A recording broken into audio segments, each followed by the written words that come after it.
विक्रम बेताल की कहानी, पत्नी किसकी? बेताल 25वीं छठी कहानी।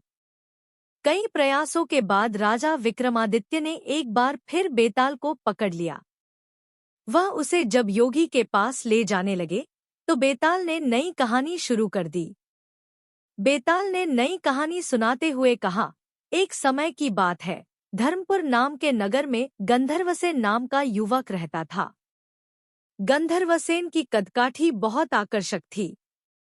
यही कारण था कि कई लड़कियां उससे विवाह करना चाहती थी, लेकिन गंधर्वसेन को उनमें से एक भी लड़की पसंद नहीं थी। ब्राह्मण पुत्र गंधर्वसेन जब अपने घोड़े पर सवार होकर नगर में निकलता था तो सारी लड़कियां उसे देखती रह जातीं। गंधर्वसेन किसी की तरफ नहीं देखता और तेज गति से नगर को पार करके रोजाना एक मंदिर की ओर निकल जाता था। यह मंदिर काली देवी का मंदिर था। गंधर्वसेन काली माँ का बहुत बड़ा भक्त था। वो हर दिन माँ काली की पूजा किया करता था। एक दिन जब वो मंदिर से लौट रहा था तो उसने नदी के किनारे एक धोबी की लड़की को कपड़े धोते हुए देखा। वह लड़की गंधर्वसेन को बहुत सुंदर लगी।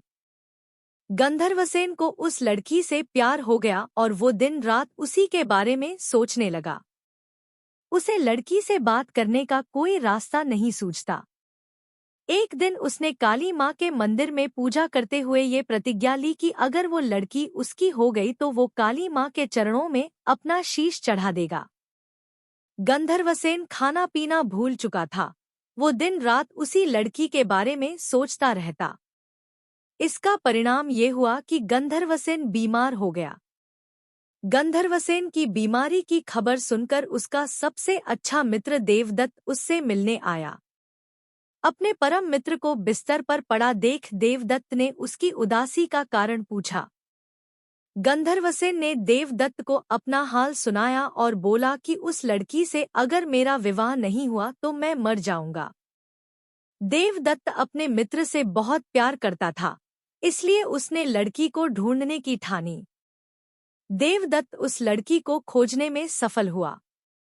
देवदत्त ने उस लड़की के पिता से कहा कि अपनी बेटी की शादी गंधर्वसेन से कर दें। लड़की के पिता ने सारी स्थिति का जायजा लिया और अपनी बेटी का विवाह गंधर्वसेन से करा दिया। शादी को 5 दिन बीत गए और गंधर्वसेन उस प्रतिज्ञा को भूल चुका था जो उसने काली मंदिर में ली थी।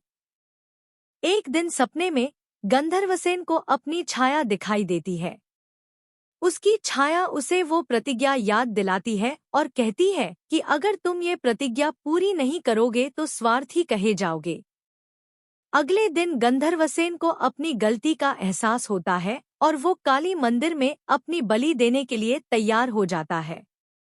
वो अपने मित्र देवदत्त को बुलाता है और उससे कहता है कि मैं, तुम और तुम्हारी भाभी मंदिर चलते हैं। मैं मंदिर में अंदर पूजा करूंगा और तुम बाहर अपनी भाभी का ध्यान रखना।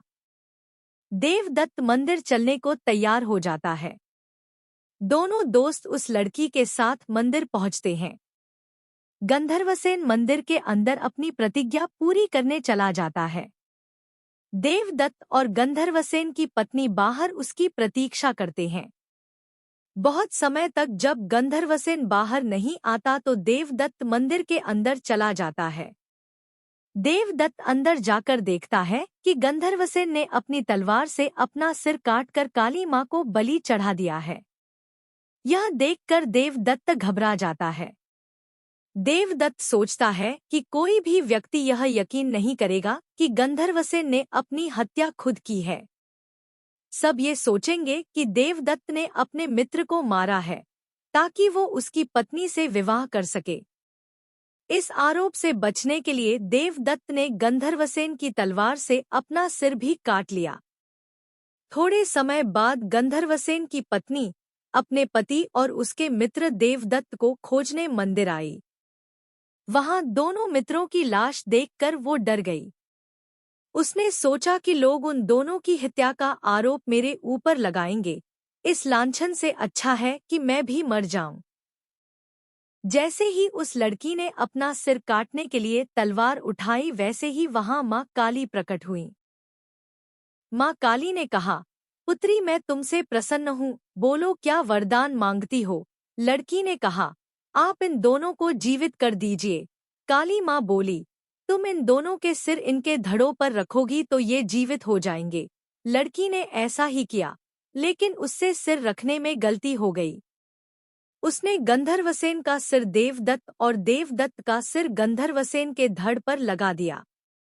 दोनों मित्र जीवित होकर उस लड़की के लिए लड़ने लगे।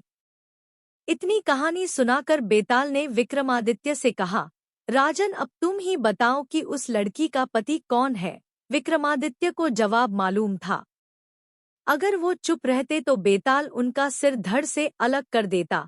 इसलिए विक्रमादित्य बोले, व्यक्ति की पहचान उसके चेहरे से होती है, इसलिए देवदत्त उस लड़की का पति होगा, क्योंकि उसके धड़ पर गंधर्वसेन का मस्तिष्क वाला हिस्सा लगा है। बेताल ने कहा, इस बार भी तुमने सही जवाब दिया है, इसलिए मुझे फिर से उड़ जाना पड़ेगा। इतना बोलकर बेताल फिर से घने जंगल की ओर उड़ गया। राजा विक्रमादित्य फिर से बेताल को ढूंढने के लिए उसके पीछे चल दिए।